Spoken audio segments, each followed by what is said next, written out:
Bueno, esta es como no sé, de las grabaciones creo que esta es como la cuarta sesión que estamos grabando, pero ya llevamos varias en lo que llamamos cuentos y ensayos, ¿no? Que salió como una serendipia.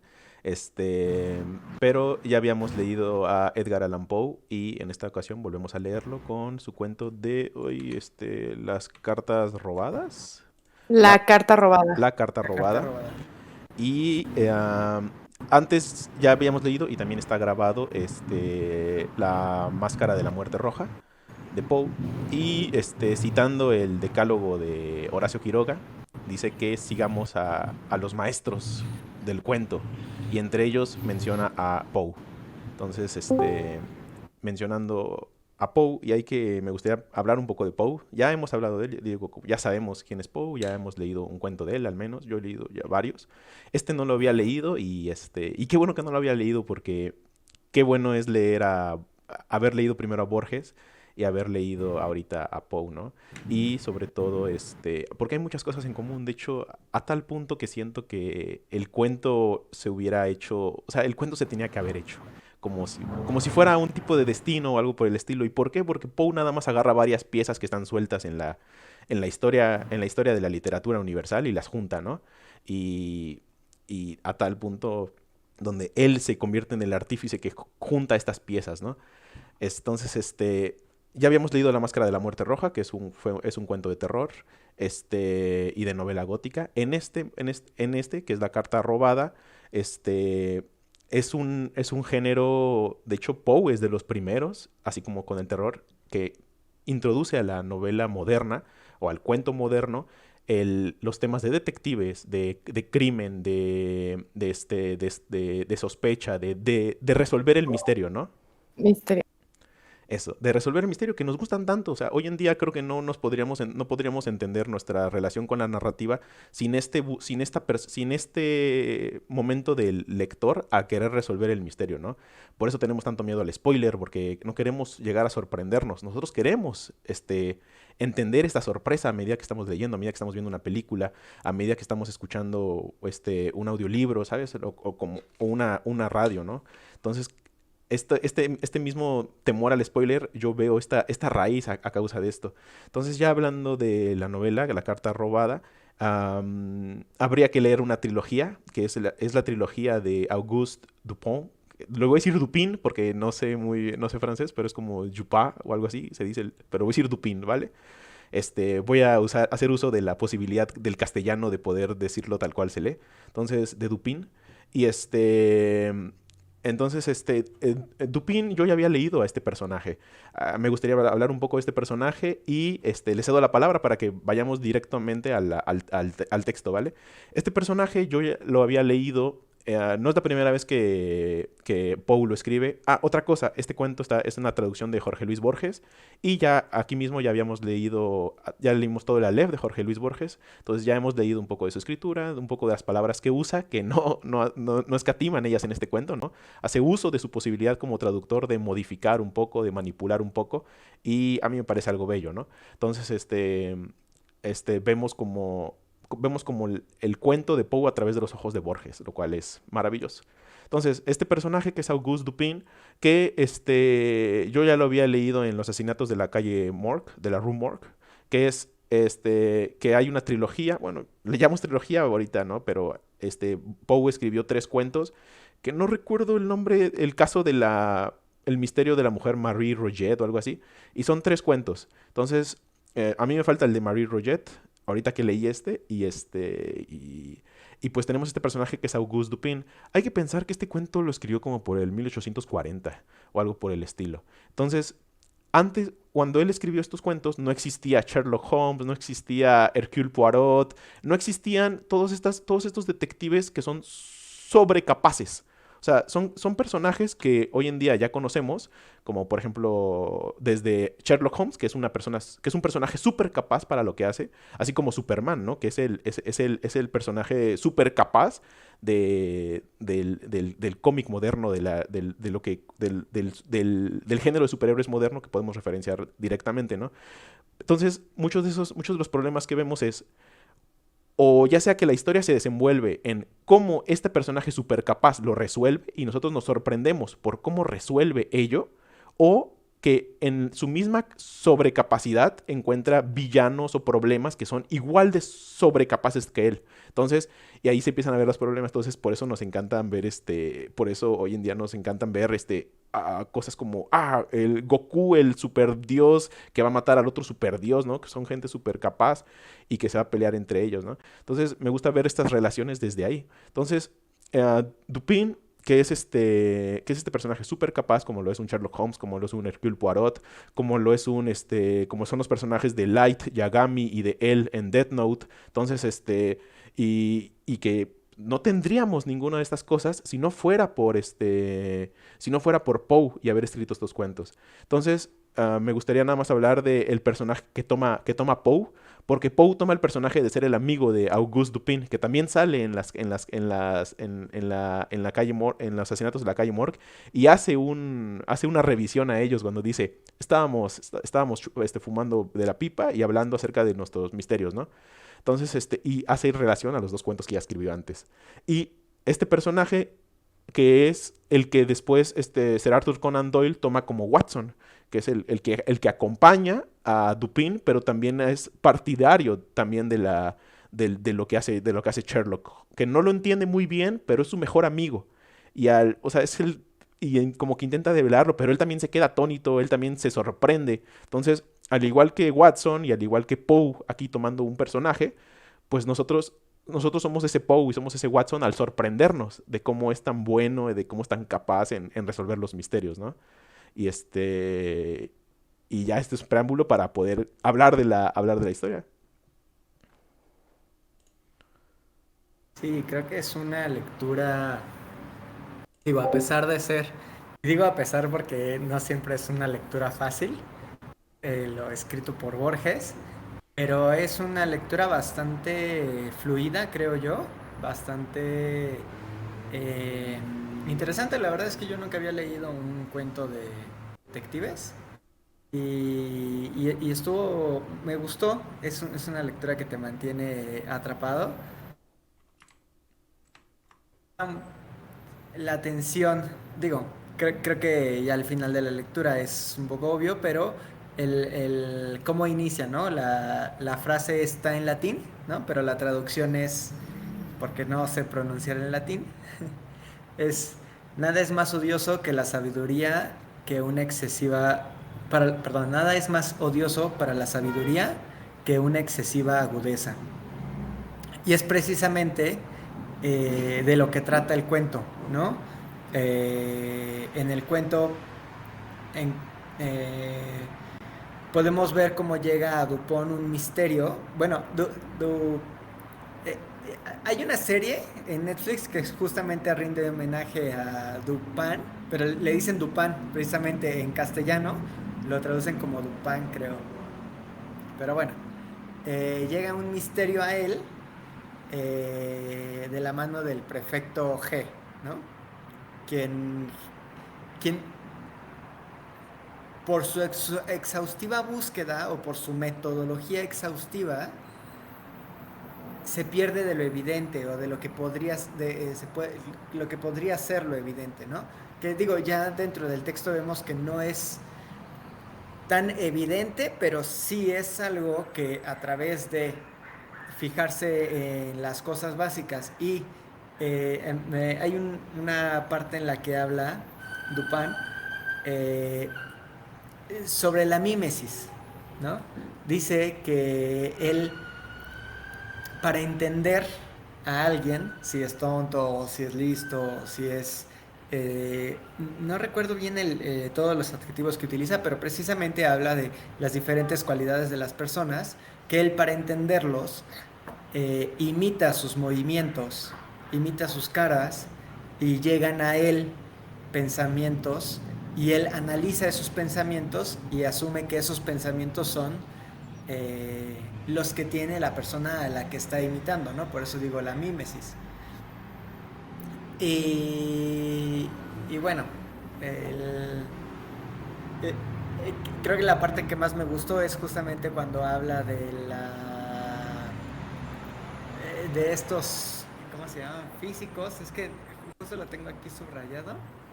Dame 2 segundos. Sí, bueno, cuando habla sobre las matemáticas y sobre la dificultad que tienen estos físicos o matemáticos para ver algo más, más evidente o algo que no está necesariamente dentro de la metodología de la razón, ¿no? Y creo que es algo también mucho de Borges, tal vez a eso, por eso dices que son parecidos, ¿no? Y justamente, digo, no sé, yo la verdad es que soy mucho más parecido al prefecto G que a Dupin. Probablemente tampoco habría encontrado la carta. Bueno, ahora que ya leía a Poe, probablemente ponga más atención en lo que tal vez es más evidente. Pero sí, soy una persona más de metodología, pero aún así creo que es algo, una lectura bastante agradable, amena y interesante. A mí me gustaría contarles primero que de los primeros libros como que me metí mucho en la historia fueron de misterio. O sea, son de los primeros libros que leí que me metía, ¿no? Entonces, creo que yo ya estaba muy, o más bien, ya estoy muy, ya conozco muy bien este género. O sea, como que ya sé para dónde se van a ir y así. Y siento que a la medida en que iba leyendo este cuento, como que ya sabía qué esperarme, pero no porque fuera... eh, no que pudiera adivinar lo que iba a suceder, ¿no? Sino porque yo de verdad he leído mucho. Curioso que no he leído mucho a Poe, pero ahora me pongo a pensar que sin Poe no hubiera leído estos libros con los que incursioné, ¿no? En la lectura. Y de hecho, en mi día a día, yo soy muy así de primero checar los lugares obvios y después hacer las medidas exhaustivas. Lo contrario a José. este, y bueno, para empezar me gustaría decir que a mí me encantó cómo está narrado, porque son prácticamente dos narradores, ¿no? O sea, está este narrador, el amigo del que nunca dicen su nombre, Oh. pero a la vez que este amigo te narra, te narra cómo narra Dupin, ¿no? O sea, cómo te va narrando su aventura por lo del misterio. Y este cuento se me hace como perfecto para estudiar cómo escribir, cómo narrar metiéndose a la mente de un personaje y cómo puedes hacer que el lector se meta a la mente de ese personaje sin que se dé cuenta. O sea, porque nosotros a medida que íbamos leyendo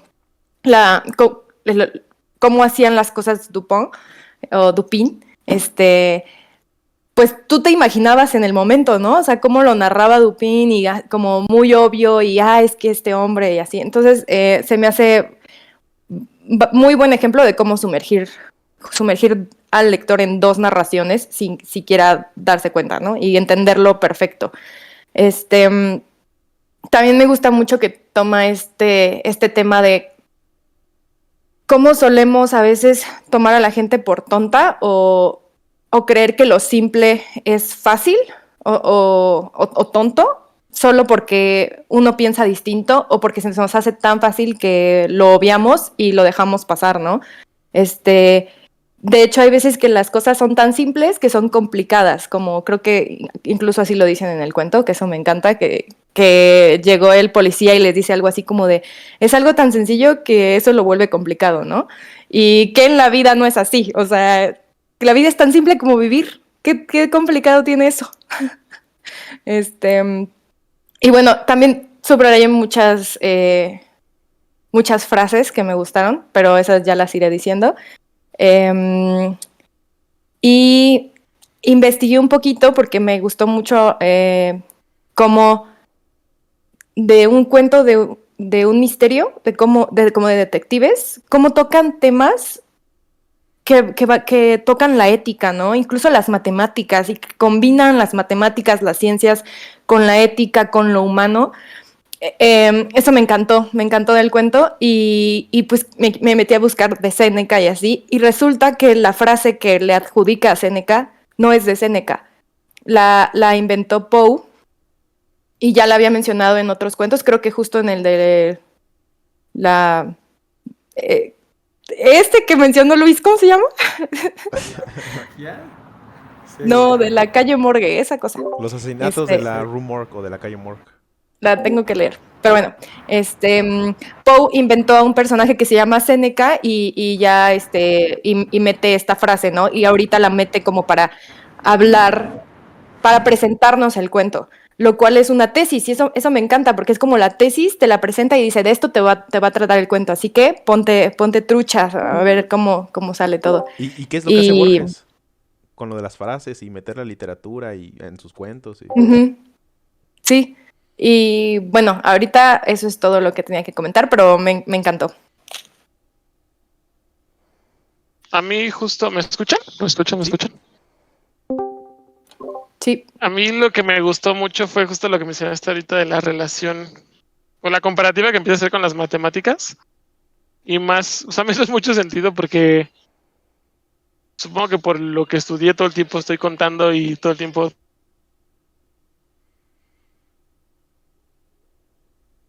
Te trabaste. tengo cosas matemáticas. Me da la posibilidad. ¿Me escuchan? Ahora sí. ¿Me escuchan? Sí, pero es que se está Rayos. tu video. ¿En serio? A ver, déjame quitar el video y a ver si me No, escuchan. continúa. Exacto. ¿Ahí me escuchan?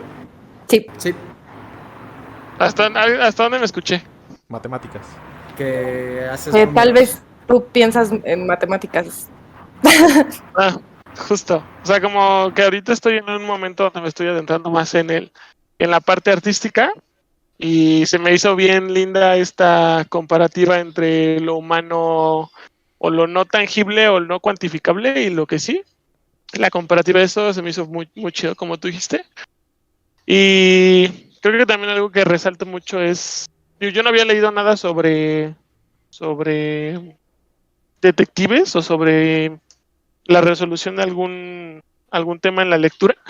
Y se me hizo bien emocionante estar así en un café leyendo y como emocionado de qué iba a pasar. Entonces también creo que la forma de describir la historia, de adentrándote en ella, se me hizo muy, muy interesante. De nuevo, súper satisfactoria la lectura.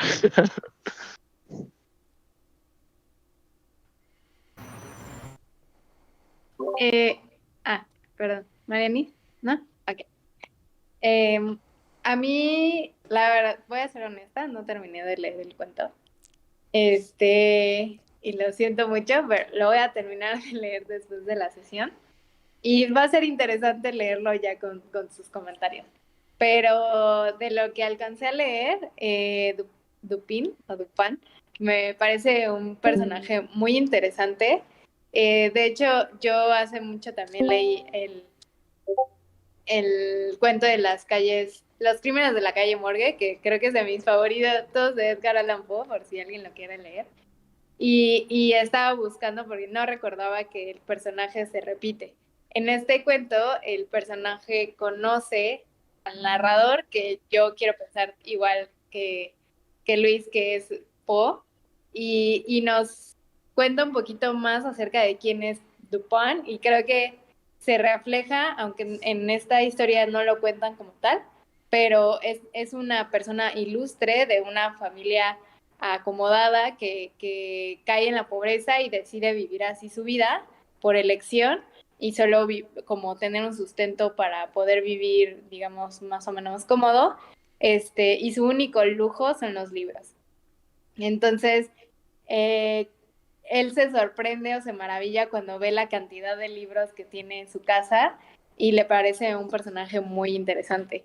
Y creo que los libros te permiten tener esta imaginación o este sentido de ilimitada imaginación para conectar puntos donde si vemos al inicio del cuento parece que no hay nada fuera de lo común, ¿no? O sea, se llevó la carta y la tiene él y se acabó, o sea, ¿cuál es el misterio? Pero la forma en que va tratando de descifrar junto con este prefecto y le pregunta, ¿y te fijaste en dentro de las comisuras de las sillas o sea, como ese nivel de detalle pero yo creo que Dupont desde mucho antes ya había descubierto dónde estaba la carta. Simplemente quería llevar hasta qué grado el prefecto lo había llevado, esta como indagar, como ratita haciendo un hoyo, eh, haciendo como lo que tiene que hacer, más allá de cuestionarse si realmente eso lo iba a llevar a encontrar la carta, ¿no? ¿En qué momento era preciso decir, aquí no está? O sea, al grado de rebuscar en el más recóndito lugar, eh, sabiendo que el ministro sabía que lo estaban buscando o que lo estaban como cateando, por así decirlo. Entonces, creo que también me parece un tanto, no sé si yo le veo el humor, pero a mí me da mucha risa que lo haya llevado ese límite al prefecto. Y también ahorita que hablaban sobre, que comentó José, sobre cómo él lograba entender cómo pensaba la gente, que era poniéndose como en su lugar, y creen que Dupont es una persona empática o que tiene el poder de ser empático, pero utiliza ese poder para lograr descifrar misterios, pero no realmente para ayudar a la gente, o creen que a través de resolver estos misterios ayuda a la gente. Creo que tu pregunta va también muy relacionada con la primera frase que nos ponen, ¿no? Lo de nada es más odioso para la sabiduría que una excesiva agudeza. Porque, de hecho, yo también me hice esta pregunta de...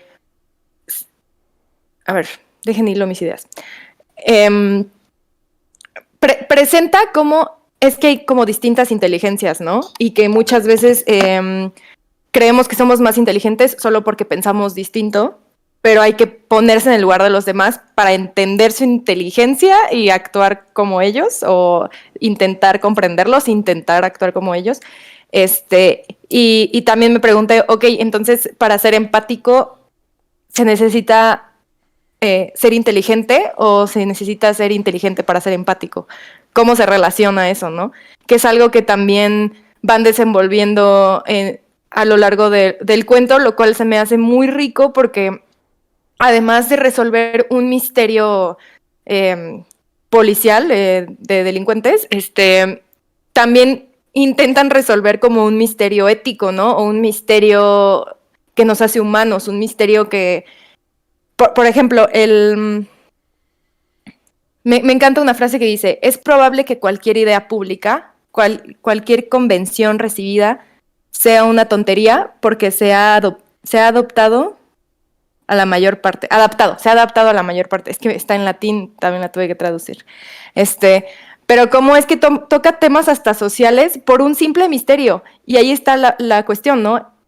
Simple, pero no es simple, o sea, y es lo que me encanta de cómo se va inmiscuyendo, porque creo que no hay temas banales, o sea, creo que cualquier cosita que por simple que parezca, va a tener todo un contexto y toda una complejidad enorme, ¿no? Y dentro de esa complejidad está el saber si ser empático es conveniente o tienes que ser empático para realmente ser empático, ¿no? No por conveniencia, como lo que preguntaba Roxana, que me hago la misma pregunta. Fíjate que ahora que lo comentas, me viene a la mente precisamente estas películas de Sherlock Holmes. Y bueno, incluso la serie. No sé si alguna vez vieron la serie con este Benedict, no me sé su apellido, pero con él. Y sí, justo voy a tratar de conectarlo con las dos cosas que comentabas. Una de las cosas que hacía especial a Sherlock Holmes, y bueno, o sea, Sherlock Holmes digamos que es hijo de Dupin, ¿no? Entonces, en Dupin se menciona lo de la mímesis, no dice mímesis, pero sí dice que lo que hace es imitarlos, ¿no? Pero si lo llevamos a Sherlock Holmes, lo que él hacía era, digamos que desenvolver diferentes profesiones o realizar diferentes actividades para saber qué es lo que, o sea, cuáles eran los rasgos específicos de esas actividades, ¿no? Como por ejemplo, voy a dar un ejemplo que tal vez no sea real específicamente eso, pero me acuerdo que era más o menos así, ¿no? Por ejemplo, de un panadero. Él sabe que las manos del panadero se ven de tal manera porque él sabe que después de amasar 30 veces eh, pan, ¿no? Las manos generan cierta grieta en la mano y entonces cuando ve esa grieta en la mano de una persona, sabe que es panadero, ¿no? Pero lo sabe por la práctica, no lo sabe porque lo leyó en un libro, ¿no? Y de ahí obviamente nace la empatía, ¿no? Claro, qué mayor empatía que hacer lo que la otra persona hace, ¿no? Creo yo. Y, y ahora viene el tema social, ¿no? Que eh,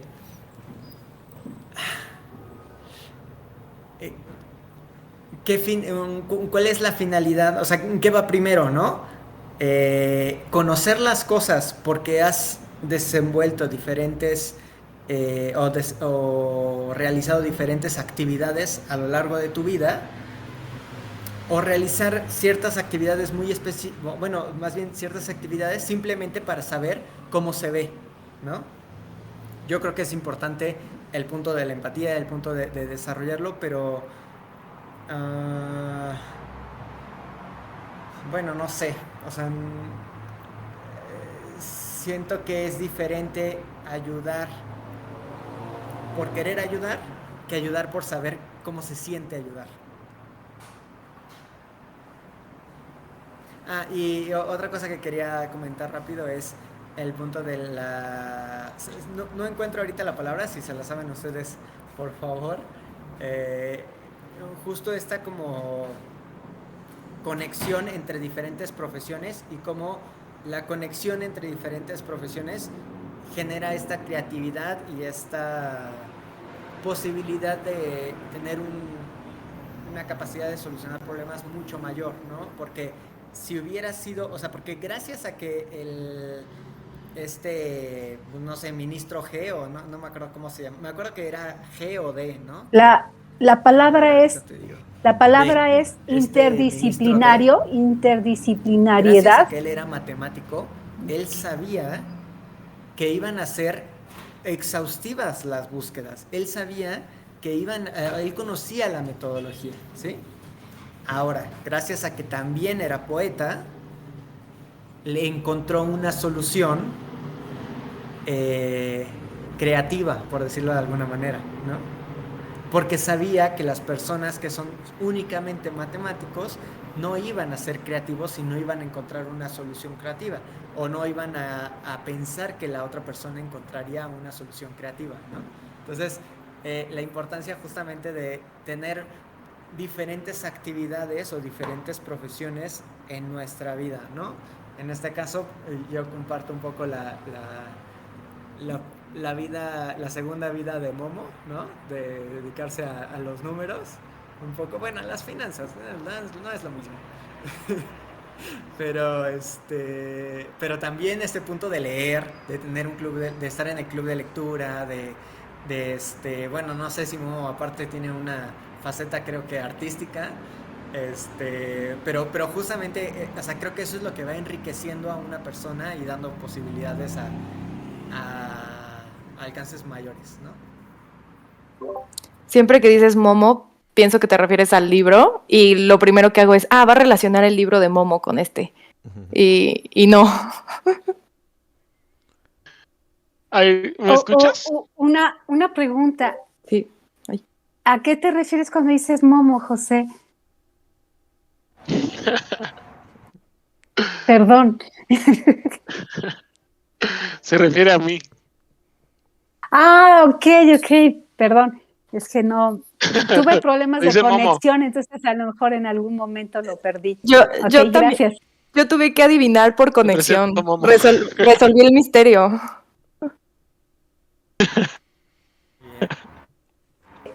Bueno, yo quería comentar, yo tampoco alcancé a terminar de hacer la lectura. José lo de... Ajá.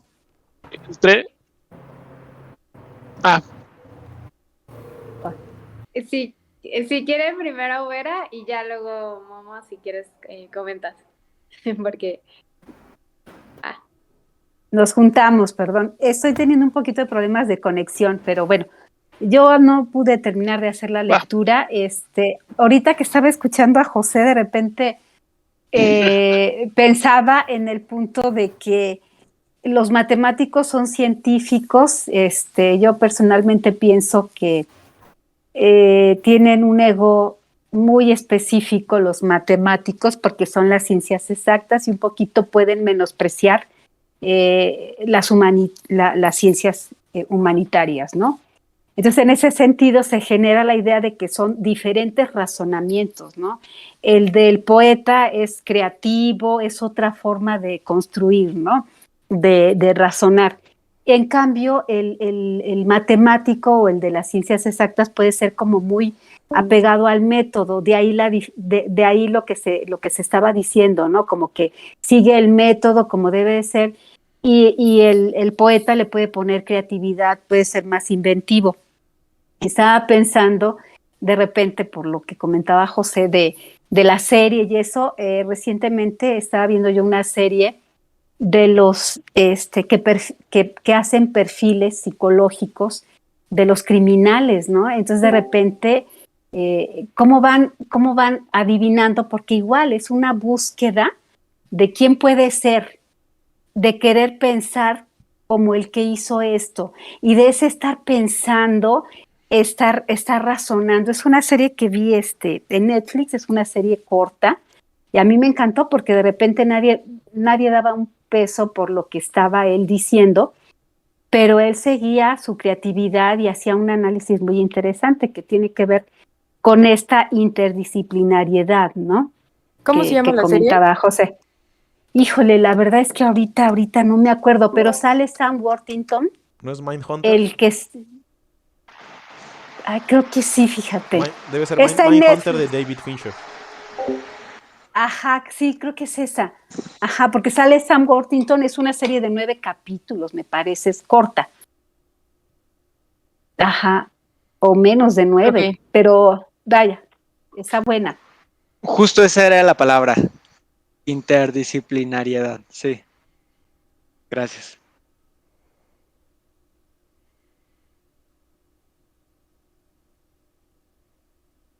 Voy, ahora sí. Vas, mamá. A mí, ahorita que mencionaste, José, lo de... Bueno, cuando se menciona en el cuento la diferencia entre, de nuevo regresando al pensamiento matemático y al pensamiento poeta, a mí justo me mandó totalmente a otro lado, porque yo no pondría dentro de la creatividad, o sea, obviamente sí al poeta, pero no como la creatividad como yo la concibo, sino más bien hubiera pensado que el escondite lo hubiera llevado a un lugar más romántico y poético, desde mi sentido, como, no sé, tal vez haber leído y haberte obtenido alguna información de la carta y haberla quemado y puesto en no sé dónde, como algo más, no tanto disfrazarla y ponerla dentro de la obviedad de la casa, pero me parece bien interesante como también la conceptualización de lo que es poético o el tipo de pensamiento que podría tener una persona poética radica en la subjetividad también de cada uno. Entonces eso se me hizo también ahorita lo que mencionaste muy interesante. Y también toca el tema de... Ay, no me acuerdo cómo se llama, cómo lo dice. Pero bueno, el error que comete el policía de tomar, creo que se llaman aforismos o algo así, de decir, si todos los poetas que conozco son, no sé, que tenía como que catalogados mal a los poetas, ¿no? Entonces, que le iba a ganar por eso. Y creo que justo por eso es que la carta está como en un lugar simple, porque justamente era el darle una cucharada de su propia medicina, ¿no? Así como de, ¿quieres algo complejo? Pues qué más complejo que lo simple, ¿no? Y está como que esta paradoja en donde se van desenredando cada vez más misterios pequeñitos para encontrar lo más grande. A mí me gustaría tomar algo que yo creo que debimos haber dicho desde el principio.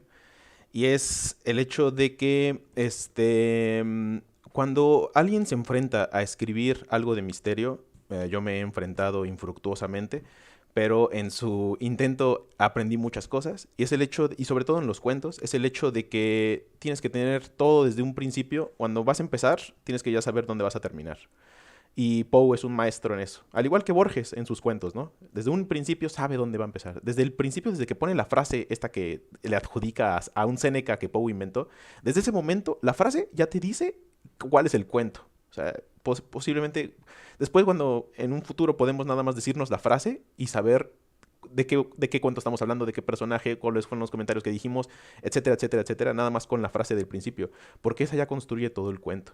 Y cuando y todos estamos familiarizados con las cosas de misterio. ¿Por qué? Porque los conozco, sé las películas que han visto, sé las series que han visto, sé los libros que han visto, y sé de dónde vienen esos arquetipos, y sé de dónde vienen esas estructuras narrativas, y sé de dónde vienen todos esos argumentos. Entonces, cuando nos enfrentamos a cuestiones de misterio, la trama nos va dando ciertas pistas, ¿ok?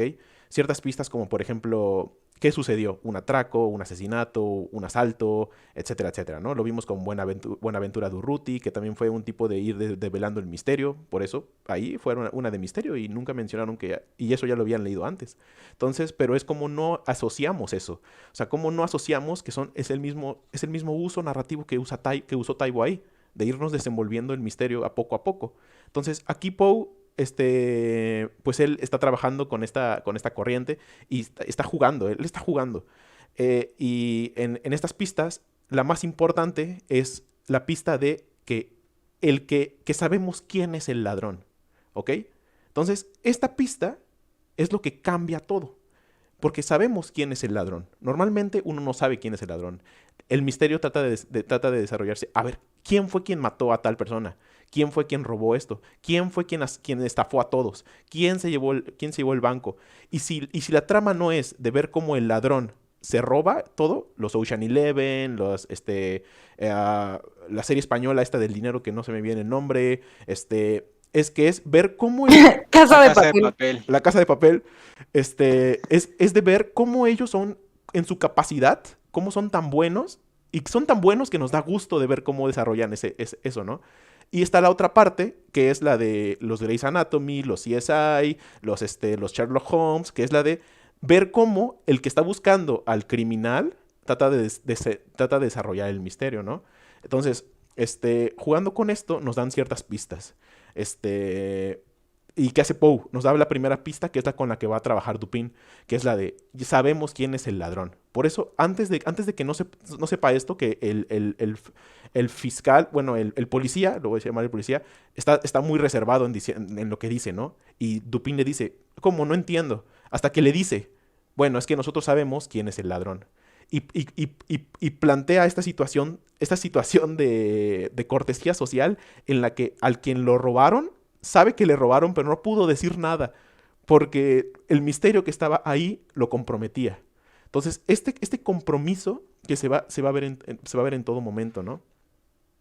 La comprometía, ¿no? Porque es mujer. De hecho, Borges usa la comprometía. Tendremos de tarea leer la traducción en inglés y ver qué hace Borges y qué no hace Borges. Y no nos dicen, pero bueno. No nos dicen. No, sí porque dice, no es ¿no? importante. No dice quién O sea, es, pero no es importante. O sea, en la firma del, digamos que la nota que le deja a D, en la carta falsa,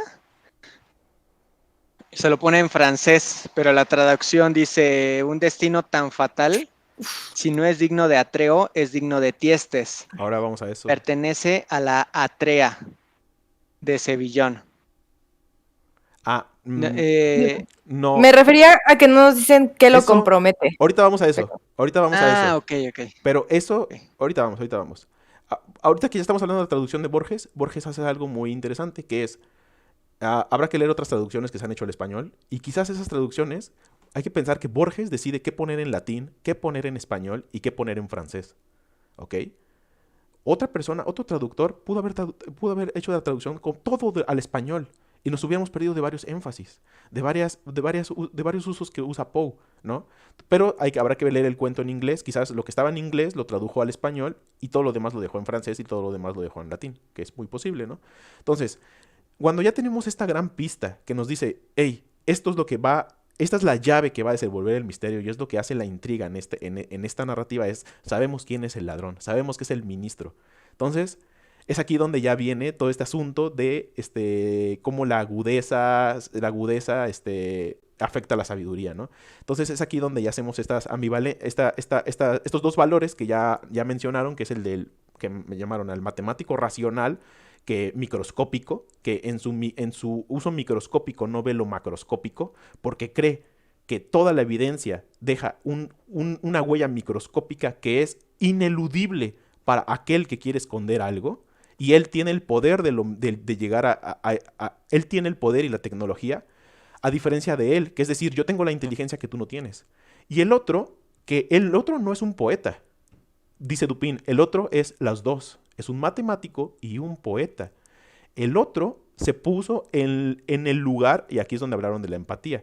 Aquí nos tocaría hacerla un poco de filólogos y de inventarnos otra palabra, porque habrá que empezar a hacer una diferencia entre la empatía emocional, o sea, ponernos en la situación emocional del otro y ponernos en la situación de lo que piensa el otro, que es muy diferente. Entonces, aquí ya vemos una diferencia. Lo de la ética, a mí me parece que no la toma. O sea, Poe la menciona, pero no la toma en el cuento. Y es interesante porque tanto el fiscal se mueven, y Poe lo menciona como 3 veces, se mueven por el dinero. Y Dupin también se mueve por el dinero. Es lo único que les importa en ese momento es, hey, a ver quién va por la recompensa. Esta recompensa que es tan jugosa que hace que nos pasemos 3 meses levantando toda la casa, ¿no? Observándola y todo este asunto. Entonces, vemos esta comparación del matemático y el matemático poeta, ¿no? Y aquí es donde Dupin hay otra tercera historia. O sea, está la primera historia, que es la de la carta robada. Está la segunda historia, que es la de Dupin y cómo resuelve el caso. Y hay otra tercera historia que se nos devela hasta el final, que es la de Dupin con el ministro, que también tenían una relación y que el ministro la había ganado en no sé qué. Y eso se lo deja ver, y Dupin se mete al asunto, y es donde pasa lo de Atreo y y el gemelo que no me acuerdo cómo se llamaba. Tiestes. Tiestes, que ahorita vamos a hablar de eso. Y me gustaría hablar de algo que es el lecho de Procusto. ¿Habían escuchado antes del lecho de Procusto? Es aquí donde Mariana mencionó ella dijo anaforismo, pero no, es aforismo. Y estos Anaforismo. Sí, pero es normal, querías decir analogía y aforismo y es normal. Entonces... Yo también escuché aforismo, pero quién sabe. Qué bueno que está grabado. Roxy escuchó anaforismo. Sí. Qué bueno Voy que a ya revisar. veremos. Pero no pasa nada. El lecho de Procusto, fíjense que yo ya lo había escuchado, pero me metí a la Wikipedia y dije, ¿no? Es una locura. Y regresamos a Borges. Aquí mete muchos mitos, muchas mitologías, desde esta alusión al autor Séneca que se inventó, que como menciona Mariana, y después cómo va trabajando esta historia y nos mete el lecho de Procusto. El lecho de Procusto, súper rápido, es una mitología, es Procusto, que estaba en unas cuevas, mitología griega, estaba en unas cuevas y cuando iban viajeros, agarraba a los viajeros y los invitaba a dormir en su casa, por eso se llama lecho. Y los acostaba en un lecho de hierro.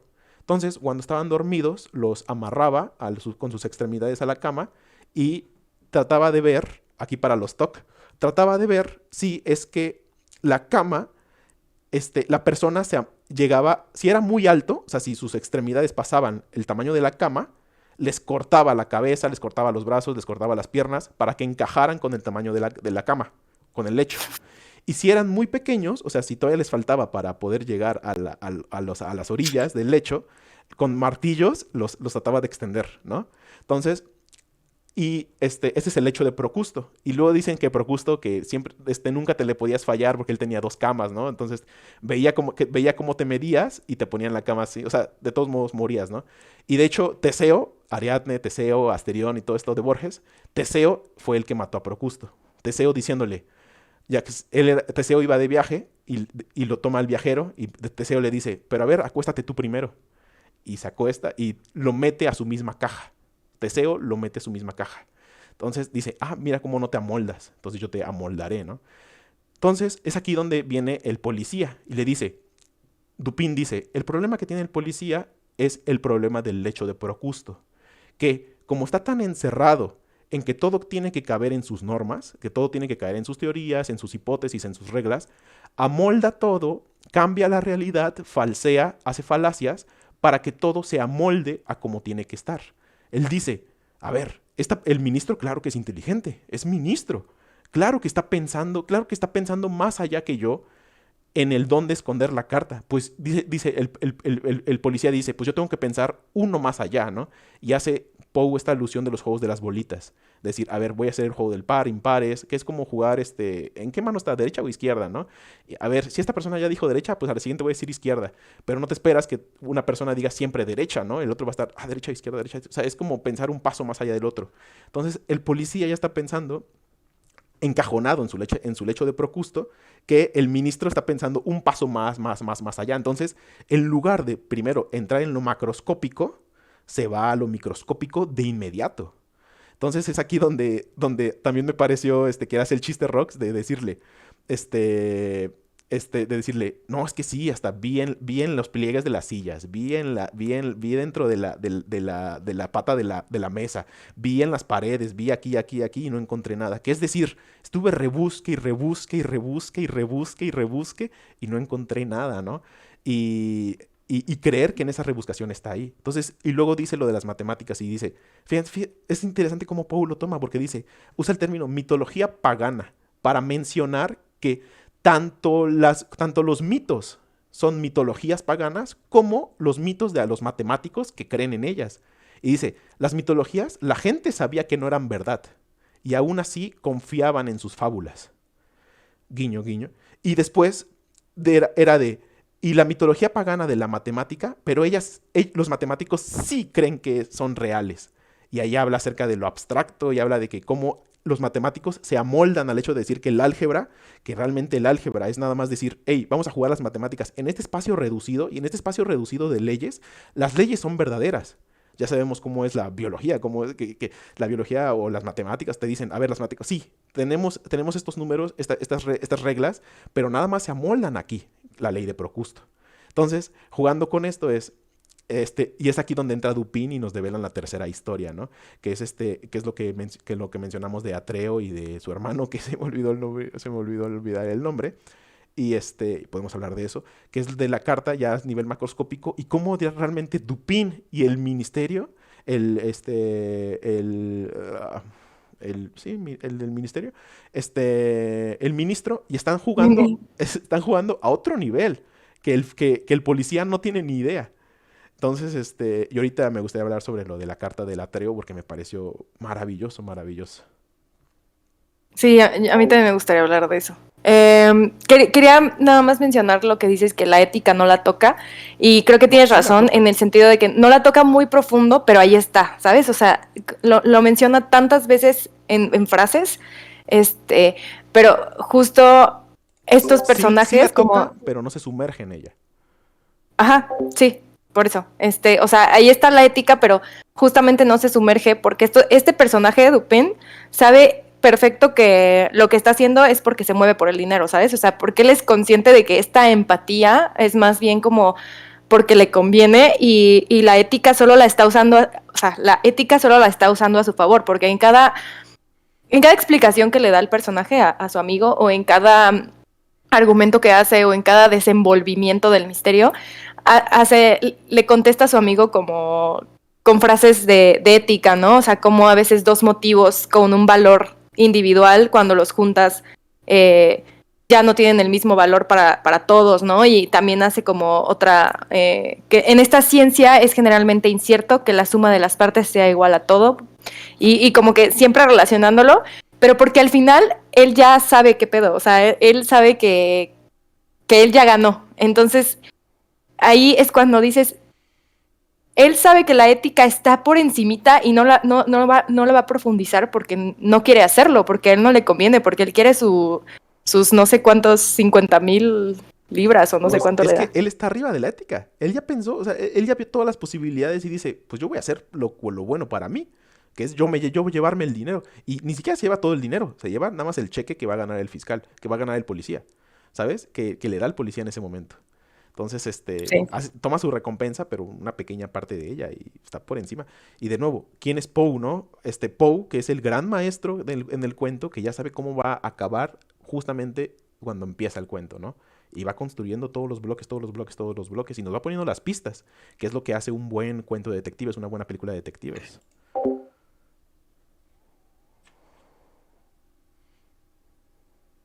Estoy buscando la parte porque justo no la subrayé, pero me llamó mucho la atención. Y pensé que estaba justo adelante de lo que mencionas, del párrafo de Procusto, pero todavía no lo encuentro. Pero justamente, o sea, es algo pues, simplemente chistoso, ¿no? Que hablando sobre el prefecto, que dice que todo lo que no entiende le parece extraño, ¿no? Y entonces vive en un mundo de extrañezas. O sea, porque no entiende muchas cosas, ¿no? Ajá, exactamente. Me gustó mucho esa parte. Y esa parte, y yo creo que, digo, si tuviera que poner párrafos o si tuviera que escoger párrafos, justo sería ese ay, perdón. Bueno, ese y el de Procusto, ¿no? Que dice, una serie de recursos muy ingeniosos son para G, una especie de lecho de Procusto, que deforma todos sus planes. Continuamente se equivoca por exceso de profundidad o de superficialidad, y muchos escolares razonan mejor que él. Que justo eso me hace pensar en otra frase que no me gustaría dejar pasar, que es, lo que es verdad respecto a las relaciones de forma y cantidad suele ser falso respecto a la ética. Y otra vez como que tomando ese punto, ¿no? Esa comparación. Sí. Me gustaría mencionar rápido el por qué es tan importante que se sepa quién es el ladrón. Porque dice Dupin, a ver, si ya sabemos que la pista grande es, sabemos quién es el ladrón, entonces es aquí donde viene la empatía, decir, ok, ¿contra quién estoy compitiendo?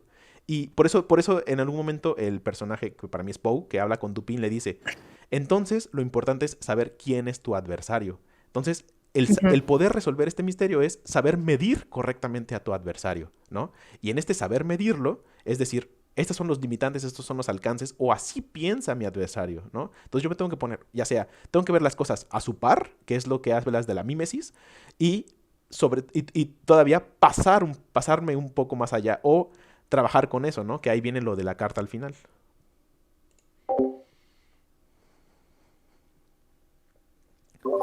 Que no sé si vayan a mencionar algo más, pero lo de la parte final, la mitología de Atreo y Tiestes, está interesante. Sí, no, pues Platícala si tú la tienes, yo también le iba a mencionar, pero si tú la tienes, dale. Pues platiquémosla. Pues no la tengo, pero recuerdo lo que leí un poco. Ya me podrán ir corrigiendo. A grosso modo, lo que recuerdo es de que Atreo tenía este reinado, ¿no? Ahora, ajá, era el rey. Y queda que le va a regalar una cabra, creo, a la hija del que antes era rey, el que se murió y que tomó el trono. Y le dijo, te voy a regalar la mejor cabra que tenga, la más bonita. Y cuando va a revisar todas, y encuentra una de oro, le dice a su esposa que la esconda para no dársela. Y bueno, pasa y luego llega su hermano Triestes, que estaba teniendo un amorío con la esposa. Y pues le confiesa, ¿no? Que Atreo había guardado esta cabra de oro.